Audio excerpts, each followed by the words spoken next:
আজ এই ঠান্ডার ভেতরে তুমি মা পর্দার আড়ালে কোরআনের কথা শোনার জন্য আসছো। আজকে তোমাকেও আল্লাহ সন্তান দিলেন, আমিও মায়ের সন্তান। একটু কি মন চায় না তুমি একজন কোরআনওয়ালার মা হয়ে কবরে যাও? ওরে মা, ভালো করে শুনে নাও, কত কষ্ট করে কোরআন হাদিস মাদ্রাসায় পড়েছি, ঠিক মতো মা বাবা খানার টাকাও দিতে পারে নাই। কত কষ্ট করে পড়েছি, বছরে এক সেট জামা কাপড়ও দিতে পারে নাই।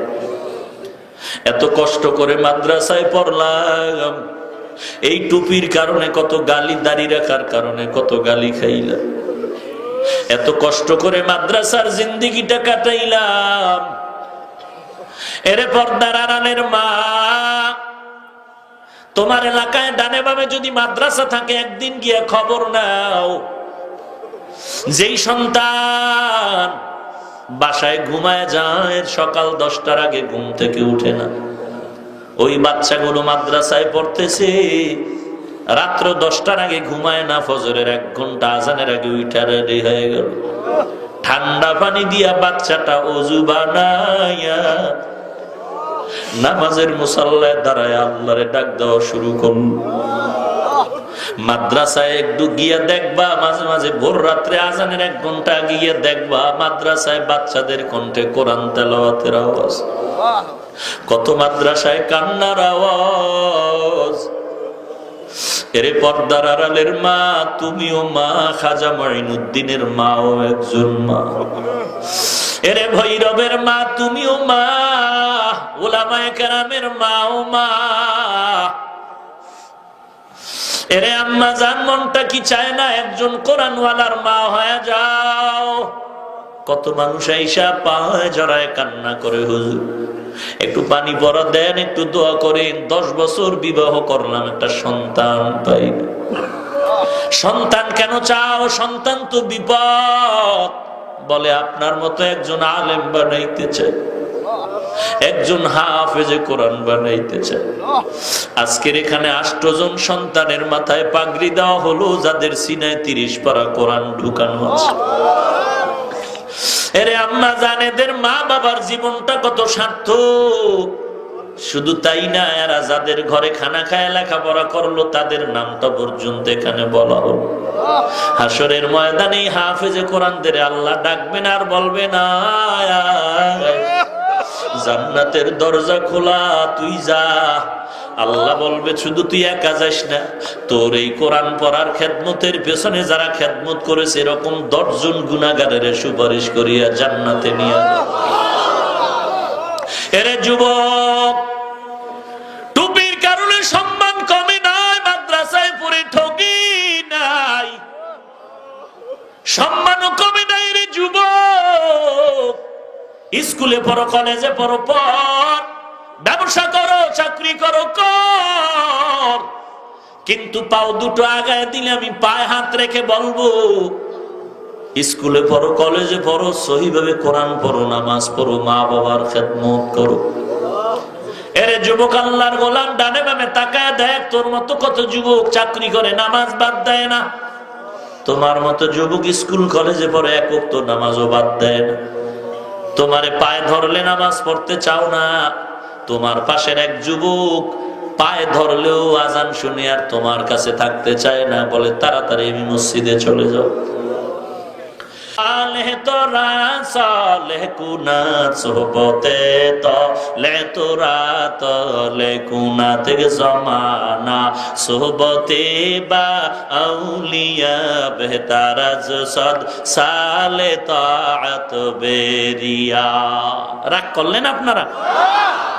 আল্লাহ আল্লাহ লাগবেনি, একদল কাল লাগবে মানে জনমের মতো জাহান্নামে লয়ে যাবো, আর এক দল তো লাগবেই না, যুদ্ধ। দোনো দল ভণ্ড, দোনো দল ভণ্ড। যারা কয় আল্লাহ আল্লাহ লাগবে মানে পাও দুইয়া তার পানি খামু, ভণ্ড। লাগবে মানে বউ শুদ্ধা লাগবে, ভণ্ড। আর যারা বলে আল্লাহ আল্লাহ কিচ্ছু না, লাগবেই না, দরকারই নেই, তারাও ভণ্ড। আর হক্কারা আল্লাহ আল্লাহর কাছে যাব, তার কথা মতে চলবো। বলে কতক্ষণ? আমার পীর সাহেব নবীর সুন্নত অনুযায়ী চলবে যতক্ষণ। পীর সাহেবের দাড়ি না থাকলে টাটকা সুন্নি, পীরের চুলগুলো লম্বা থাকলে টাটকা সুন্নি, পীরের গলার মধ্যে চেইন লাগানো, স্বর্ণের আংটি লাগানো রসুলের টাটকা আসে? কথা বলেন। পীর যদি আপনার একজন ইমাম, পীর কি ইমাম, ধর্মীয় ইমাম, 30 বছর পীরের দরবারে গেলেন, একবারও পীর সাহেব আমার 2 রাকাত নামাজের ইমামতি করতে পারলো না। ও ভৈরবের মানুষ, আমার নবীর থেকে বড় পীর খাজা মঈনুদ্দিন? আপনার বিশ্বাস? আমার নবীর থেকে বড় পীর আর কেউ আছে? আমার নবীর থেকে বড় যদি কেউ না থাকে, আমার নবী যদি কালেমার দাওয়াতের জন্য মানুষের দাঁড়ে দাঁড়ে দাঁড়ে দাঁড়ে ঘুরিয়া কষ্ট করে পেটে পাথর বাঁধে তায়েফের ময়দানে চলে গেছেন, তায়েফের ছোট ছোট বাচ্চারা নবীর শরীর মোবারকে পাথর নিক্ষেপ করে।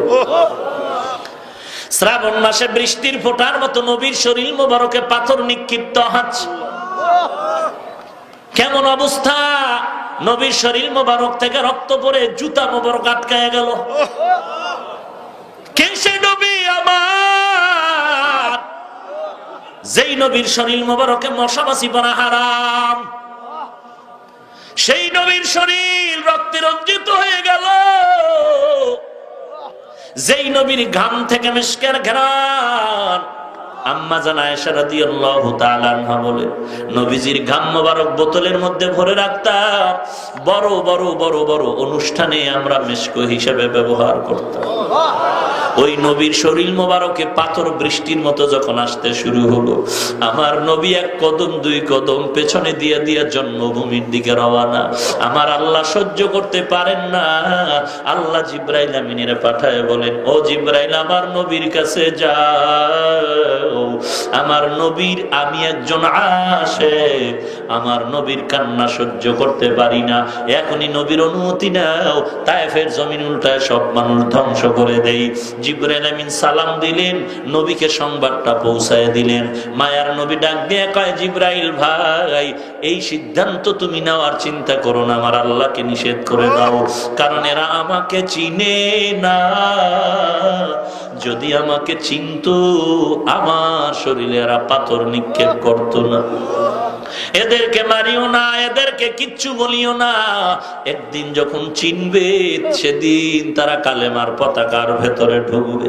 এরে নবীর উম্মতের দল, ওই নবী যদি দাঁড়ে দাঁড়ে গিয়া কষ্ট করে কালেমার দাওয়াত দিতে পারে, তোমার এমন কোন পীর জমিনে আগমন হলো যে তোমারে ইমামতি করায়া তোমারে 2 রাকাত নামাজ পড়াইতে পারবে না, তোমার বাড়ির এলাকায় ঘুরিয়া ঘুরিয়া কালেমার দাওয়াত দিতে পারবে না? ভারতের জমিন থেকে, ওরে মদিনার থেকে খাজা মঈনুদ্দিন চিশতি আজমিরি রহমাতুল্লাহ আলাইহি মদিনার থেকে আসলেন ভারতের জমিনে, মানুষের বাড়ি বাড়ি বাড়ি বাড়ি গিয়ে কালেমার দাওয়াত দেয়। এত কষ্ট করে দাওয়াত দেওয়ার পর 96 বা 99 বা শুধু 90 লক্ষ বিধর্মী কালেমা পড়ে মুসলমান হয়ে গেল। খাজা মঈনুদ্দিনের নাম তো তুমি শ্বাসে শ্বাসে নাও। যেই খাজা মঈনুদ্দিন ভারতবর্ষ ঘুরিয়া মানুষের দাওয়াত দিলেন, তোমার বিবেকের কাছে প্রশ্ন রেখে যাই, তুমি এমন কোন পীরের মুরিদ হইলা যেই পীর নামাজের ইমামতি করে না, যেই পীর মানুষের কাছে কালেমার দাওয়াত নিয়া 30 বছর একবারও গেল না? আমার মন বলে যাওয়ার পুঁজি নাই, কোরআনের তেলাওয়াত ঠিক মতো তার নাই। আমি বলবো যেই পীর ইমামতি করতে পারে না, যোগ্যতা নাই, খোদার কসম সে কোনোদিন পীর হওয়ার যোগ্যতা না। এরে আল্লাহর বান্দা, এগুলো মানো না কেন? আসলে আল্লাহর ভয় নাই। আল্লাহর ভয় অন্তরে ঢুকাও। আল্লাহ বলেন, আমাকে ভয় করো, ভয় করো, ভয় করো। ইন্না আকরামাকুম ইনদাল্লাহি আতকাকুম। আল্লাহর ভয় অন্তরে ঢুকাও, কারণ তাকওয়াওয়ালার দাম আল্লাহর কাছে অনেক বেশি। আল্লাহর এক যুবতী বান্দি, পর্দার আড়ালের আম্মা জানেরা ভালো করে শুনে নাও, আমিও একজন মায়ের সন্তান। আমার মাও মা, তুমিও ভৈরবের জন্ম গ্রহণকারিনী গৃহিণী, তুমি একজন মা। কোথায় আমার বাড়ি? বরিশাল কুয়াকাটা বঙ্গোপসাগরের কিনারায়। আজ এই ঠান্ডার ভেতরে তুমি মা পর্দার আড়ালে কোরআনের কথা শোনার জন্য আসছো। আজকে তোমাকেও আল্লাহ সন্তান দিলেন, আমিও মায়ের সন্তান। একটু কি মন চায় না তুমি একজন কোরআনওয়ালার মা হয়ে কবরে যাও? ওরে মা, ভালো করে শুনে নাও, কত কষ্ট করে কোরআন হাদিস মাদ্রাসায় পড়েছি, ঠিক মতো মা বাবা খানার টাকাও দিতে পারে নাই। কত কষ্ট করে পড়েছি, বছরে এক সেট জামা কাপড়ও দিতে পারে নাই। এত কষ্ট করে মাদ্রাসায় পড়লাম, এই টুপির কারণে কত গালি, দাড়ি রাখার কারণে কত গালি খাইলাম। এত কষ্ট করে মাদ্রাসার জিন্দেগিটা কাটাইলাম। এরে পর্দার আড়ালের মা, তোমার এলাকায় ডানে বামে যদি মাদ্রাসা থাকে একদিন গিয়ে খবর নাও। যেই সন্তান বাসায় ঘুমায় যায়, সকাল 10টার আগে ঘুম থেকে উঠে না, ওই বাচ্চাগুলো মাদ্রাসায় পড়তেছে, রাত্র 10টার আগে ঘুমায় না, ফজরের 1 ঘন্টা আজানের আগে উঠা রেডি হয়ে গেল। ঠান্ডা পানি দিয়া বাচ্চাটা ওযু বানাইয়া নামাজের মুসাল্লায় দাঁড়ায় আল্লাহরে ডাক দেওয়া শুরু করল। মাদ্রাসায় একটু গিয়ে দেখবা, মাঝে মাঝে ভোর রাত্রে আজানের 1 ঘন্টা গিয়ে দেখবা মাদ্রাসায় বাচ্চাদের কণ্ঠে কোরআন তেলাওয়াতের আওয়াজ, কত মাদ্রাসায় কান্নার আওয়াজ। এরে পর্দার আড়ালের মা, তুমিও মা, খাজা মঈনুদ্দিনের মাও একজন মা। এরে ভৈরবের মা, তুমিও মা, উলামায়ে কেরামের মাও মা। এরে আম্মা জান, মনটা কি চায় না একজন কোরআনওয়ালার মা হয়ে যাও? কত মানুষ আইসা পায়ে জড়ায় কান্না করে, হুজুর একটু পানি পড়া দেন, একটু দোয়া করেন, 10 বছর বিবাহ করলাম, একটা সন্তান পাই না। সন্তান কেন চাও? সন্তান তো বিপদ। বলে আপনার মতো একজন আলেম বানাইতে চাই, একজন হাফেজে কোরআন বানাইতে চাই। আজকের এখানে 8 জন সন্তানের মাথায় পাগড়ি দেওয়া হলো, যাদের সিনায় 30 পারা কোরআন ঢুকানো আছে। এরে আম্মা জান, এদের মা বাবার জীবনটা কত সার্থক। শুধু তাই না, এরা যাদের ঘরে খানা খায় লেখাপড়া করলো, তাদের নামটা পর্যন্ত এখানে বলা হলো। হাসরের ময়দানে হাফেজে কোরআনদের আল্লাহ ডাকবেন আর বলবে না, জান্নাতের দরজা খোলা, তুই যা। আল্লাহ বলবে, শুধু তুই একা যাস না, তোর এই কোরআন পড়ার খেদমতের পেছনে যারা খেদমত করেছে এরকম 10 জন গুনাহগারের সুপারিশ করিয়া জান্নাতে নিয়ে। এরে যুবক, টুপির কারণে সম্মান কমে নাই, মাদ্রাসায় পড়ে ঠকি নাই, সম্মানও কমে নাই। রে যুবক, স্কুলে পড়ো, কলেজে পড়ো, পড়, ব্যবসা করো, চাকরি করো, কর, কিন্তু পাও দুটো আগায় দিলে আমি পায়ে হাত রেখে বলবো, স্কুলে পড়ো, কলেজে পড়ো, সহিভাবে কোরআন পড়ো, নামাজ পড়ো, মা বাবার খেদমত করো। এরে যুবক, আল্লাহর গোলাম, ডানে বামে তাকায় দেখ, তোর মতো কত যুবক চাকরি করে, নামাজ বাদ দেয় না। তোমার মতো যুবক স্কুল কলেজে পড়ে, 1 ওয়াক্ত নামাজও বাদ দেয় না। তোমারে পায়ে ধরলে নামাজ পড়তে চাও না, তোমার পাশের এক যুবক পায়ে ধরলেও আজান শুনে আর তোমার কাছে থাকতে চায় না, বলে তাড়াতাড়ি আমি মসজিদে চলে যাও।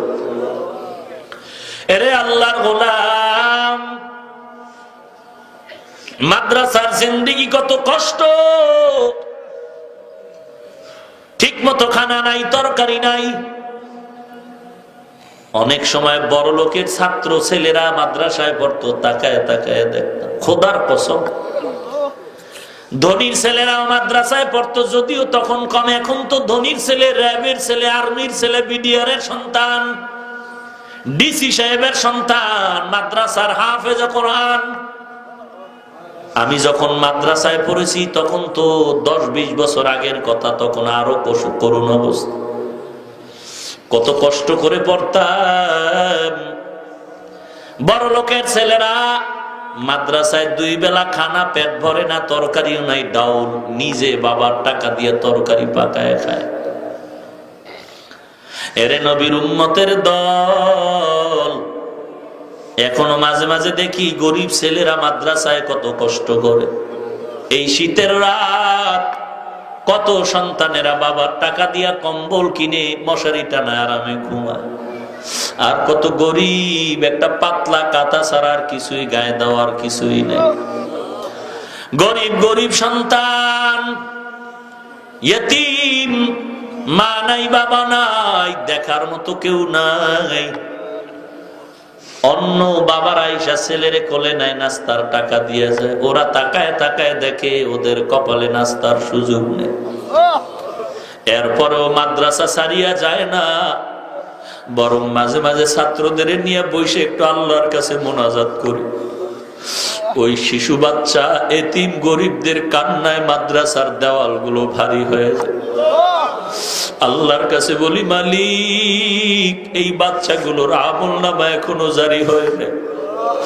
যেই বাচ্চাগুলোর মা খানা খাওয়ায় দিত, মা ঘুম পাড়াইতো, মা গোসল করায় দিত, এই বাচ্চাগুলো মাদ্রাসায় এসে নিজে খানা উঠায় খায়, নিজে গোসল করে, নিজের কাপড় নিজের হাতে ধুইয়া নেয়।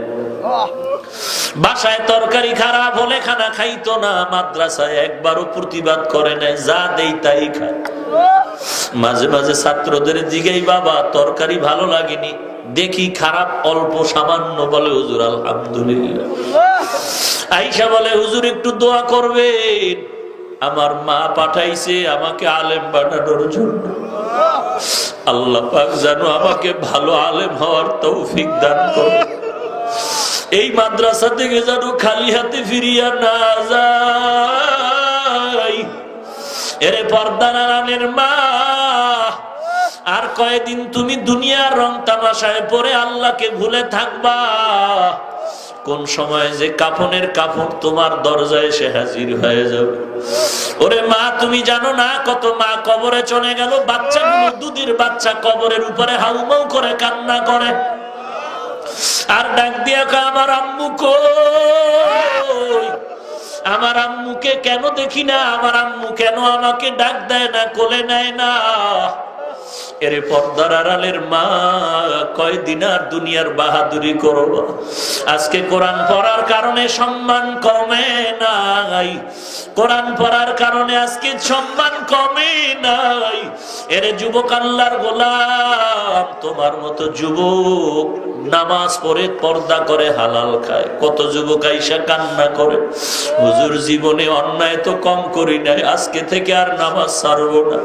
হুজুর টুপি মাথায় ধরেছি, নামাজ পড়ি, হালাল ভাবে ব্যবসা করার চেষ্টা করি, গুনার কাছেও যাব না। এক ছেলে আমাকে মোবাইল করে কালকে বলতেছে, হুজুর আমার জন্য একটু দোয়া করবেন, আমার ফুল ফ্যামিলি বয়ান শুনিয়ে এখন দিনের পথে আসছে। আল্লাহ যেন বেজার না হয় আবার ওই গুনার দিকে ফিরায় দেয়, কারণ দুনিয়ার এই মজা কিছুই না। যেই সন্তানটা লক্ষ লক্ষ টাকা নেশার পেছনে লক্ষ লক্ষ টাকা বাবার নষ্ট করত, এখন সন্তান ওই টাকাগুলো মাদ্রাসা মসজিদে দান করে, গরিবের সহযোগিতা করে। আল্লাহর ভয় অন্তরে যখন ঢুকবে, তখন তোমাকে লম্বা বয়ান দরকার হবে না। জাহান্নামের ভয় যখন আসবে, তখন তুমি নিজেই জাহান্নামের ভয়ে নেক আমলের জন্য পাগল হয়ে যাবে। আল্লাহর এক বান্দি যুবতী নারী হাত মোজা পাও মোজা লাগায় বাড়িতে রওনা হলো, কোথার থেকে যাচ্ছে। একটা বখাটে যুবক পেছন থেকে তাকাইয়া ওই মেয়েটার পেছনে পেছনে হাঁটতেছে। মেয়েটা বোরকা পরা, হাত মোজা পাও মোজা লাগানো, বাড়ির দরওয়াজায় গিয়ে মেয়েটা হাজির। পেছনে তাকায় দেখে যুবক, কি চাও? যুবক বলে, ও বোন, আমি তোমার দেখে পাগল হয়ে গেলাম, আমি তোমাকেই চাই। যুবতী মেয়েটা বলে, আমার হাত মোজা পা মোজা লাগানো, কি দেখে তুমি আকর্ষিত হয়েছো? বলে, ও বোন, তোমার বোরকার ফাঁকে আমি চোখের চাহনিতে আমি আকৃষ্ট হয়েছি। মেয়েটা বলে, যুবক দাঁড়াও, আমি তোমার জন্য হাদিয়ার ব্যবস্থা করতেছি। মেয়েটা ঘরে চলে গেল। ঘরের মধ্যে যাওয়ার পরে কাজের সন্তানের ডাক দিয়ে কয়, সন্তান, একটা ফল কাটার ছুরি আছে ঘরের মধ্যে, এই ছুরিটা আমার হাতের মধ্যে দাও। এই মেয়েটা ফ্রেশ হইয়া বোরকা খুলে ফল কাটার ছুরিটা হাতের মধ্যে নিল, নিয়ে বলতেছে, সন্তান, একটা যুবক আমার বাড়ির দরজায় দাঁড়ানো, ওই যুবকটা নাকি আমার চোখ দেখে পাগল হয়ে গেছে। আমি এই চোখ দুইটা রিজার্ভ করে রেখেছিলাম আমার আল্লাহর মোলাকাতের জন্য, আমি আল্লাহর সাথে মোলাকাত করব, কিন্তু আমার এই চোখে যখন বেগানার নজর লাগছে, এই চোখ এখন আমার নাপাক হয়ে গেছে। আমি এই নাপাক চোখ নিয়ে আমি আল্লাহর দরবারে হাজিরা দিতে চাই না, আমার এই চোখ লাগবে না বলিয়া ছুরিটা হাতের মধ্যে নিয়া চোখের মধ্যে ছুরি দিয়ে আঘাত করে চোখ দুইটা উপরাইয়া ডাক দিয়া বলে, ও সন্তান, এই চোখ দুইটা যুবকের হাতিয়া দাও, আর জানায় দাও যুবক, যেই চোখ দেখে তুই পাগল হয়ে গেছো, চোখ নিয়ে তুই বাড়ি চলে যা। আমি আল্লাহর খাঁটি বান্দি, আমার আল্লাহর মোলাকাতের জন্য চোখ দুইটা রিজার্ভ করে রেখেছি। যদি আজকে নাফাক হয়ে গেল তোর নজরের কারণে, এই চোখ আমার লাগবে না। আল্লাহ যদি আমাকে কবুল করে নেন, আমার অন্তর চোখ দিয়ে আমি আল্লাহর মোলাকাতের দরজায় চলে যাব। ওরে পর্দার আড়ালের মা, এগুলো জাহান্নামের ভয় তাকওয়া না থাকলে কোনোদিন সম্ভব হবে না। এরে আম্মা জান, তোমাকে মার্কেটে না নিলে তুমি স্বামীর সাথে তর্ক করো, ঝগড়া করো, টেলিভিশন কিনে না দিলে তুমি ঝগড়া করো, মোবাইলে তুমি গান না দেখলে মনে কষ্ট পাও, অথচ এখনো তো আমার মা আমার চাচিরা এখনো ঘরের মধ্যে আছে। আমার মা চাচি দিনের বেলা এখনো কোথাও বেড়াইবার জন্য যায় না, রাতের বেলা গেল বোরকা ছাড়া হাত মোজা পা মোজা ছাড়া বের হয় না। ও আম্মা জানেরা, তুমিও মা, আমার মা চাচিরাও তো মা। অন্তরে কি ভয় আসবে না রে মা? কয়দিন আর যৌবনের বাহাদুরি করবা? দুনিয়ায় স্বার্থের টানে স্বামী স্ত্রীকে জবাই করে, স্ত্রী স্বামী জবাই করে, মা বাপ সন্তানের জবাই করে, সন্তান মা বাবারে জবাই করে দেয়। অতএব দুনিয়াতে দেখো সবাই স্বার্থপর, কেউ আপন না। অতএব দুনিয়াতে যদি মনে করো কেউ আপন না, ওই অন্ধকার কবরে গেলে তো কেউ আপনার হবে না। তুমি ডানে বামে তাকায় দেখো, তোমার ঘরের যে পাশের মহিলা মারা গেল, আজকে তার সন্তানেরা কত আনন্দ করে স্বামী আর একটা বিবাহ করেছে। ওই বিবির খোঁজ খবর নেয় না, চিন্তাও করে না। এমনটাই তোমার জীবনে হবে। অতএব ওই কবরে আপন আমার আল্লাহ, ওই আল্লাহর মোহাব্বত নিয়ে চলো, তওবা করো রে মা। ওই কবরে আমার আল্লাহকে নিয়ে যাও, নামাজ পড়ো, পর্দা করো, হালাল খাও, স্বামীকেও পারলে বুঝাও, সহিভাবে কোরআন পড়ো, গালি দিও না, জবান দিয়ে কোনো খারাপ বলিও না, পর্দা করো, গুনার কাছে যেও না, নামাজের সময় নামাজ পড়ো। এরে যুবক, নামাজ পড়ো, স্কুলে পড়ো, নামাজ ছাড়িও না, কোরআন ছাড়িও না, সুন্নাত জবাই করিও না, তওবা করে নাও। কারণ আমার নবী কোরআনে যা বলছেন, আল্লাহর মাধ্যমে হাদিসে যা বলছেন, একটা কথাও কিন্তু মিথ্যার কোনো সুযোগ নাই। আল্লাহর কোরআন সত্য, নবীর হাদিস সত্য। যদি খোদা না খাস্তা গুনাহ নিয়ে কবরে যাও, আল্লাহর নবী কবরের আযাবের যেই ভয়ঙ্কর বয়ান করেছেন, দুই পার্শ্বের মাটির চাপ, পাজরের হাড় চুরমার হয়ে যাবে, একটা নয়, দুইটা নয়, 70 থেকে 99টা সাপ কবরে আসবে। বিশ্বাস করো না রে মা। এজন্যই তো মাঝে মাঝে কত কবরে আগুন দেখা যায়, কত কবরে সাপ দেখা যায়, কত কবরে ধোঁয়া দেখা যায়, আবার কত কবরের লাশ 20 বছর পর 30 বছর পরে কাফন সহ তাজা পাওয়া যায়। যত কবরে আযাব সব বেনামাজির কবর, আর যত কবরের লাশ তাজা পাওয়া গেল সব হলো নামাজি বান্দার কবর। এই কবরের আযাব কিন্তু শেষ না। এই কবরের আযাবের ভয়ের কারণে আম্মা জান খাদিজাতুল কুবরা রাদিয়াল্লাহু তাআলা আনহা কান্নায় কান্নায় জীবন শেষ। যেই খাদিজার জন্য আমার নবী অত পাগল ছিল। আম্মা জান আয়েশা বলেন, আমি মাঝে মাঝে দেখতাম মায়ার নবী আমার হুজরায় বসে গুনগুন করে কান্না করে। আমি মাঝে মাঝে বলতাম, নবী, আমি আয়েশা আপনার পাশে, আপনি কেন কাঁদেন? আমার নবী কোনো কথা বলেন না। আম্মা জান আয়েশা বলেন, আমি আবার জিজ্ঞাসা করতাম, মায়ার নবী চোখের পানি ছেড়ে বলতেন, আয়েশা, আমার বিবি ছিল খাদিজা, ওর কথা মনে পড়লে আমি চোখের পানি ধরে রাখতে পারি না, কারণ তুমি আমার সুখের দিনের বিবি। আর খাদিজা আমার দুঃখের সময়ের বিবি। কেমন দুঃখ আমার ছিল, আমি ঘরের মধ্যে ঘুমাইতে পারতাম না। দুশ্মনেরা আমার ঘরের মধ্যে কতবার আক্রমণ করার জন্য রেডি, আমার চলার পথে কাঁটা দিয়া বাধা দিচ্ছে। আমি একদিন না 2 দিন না বহুদিন হেরা গুহায় গিয়া আল্লাহর ধ্যানে সময় কাটাইতাম। রাস্তা নাই, জঙ্গল আর পাথর পেরিয়ে যাইতাম।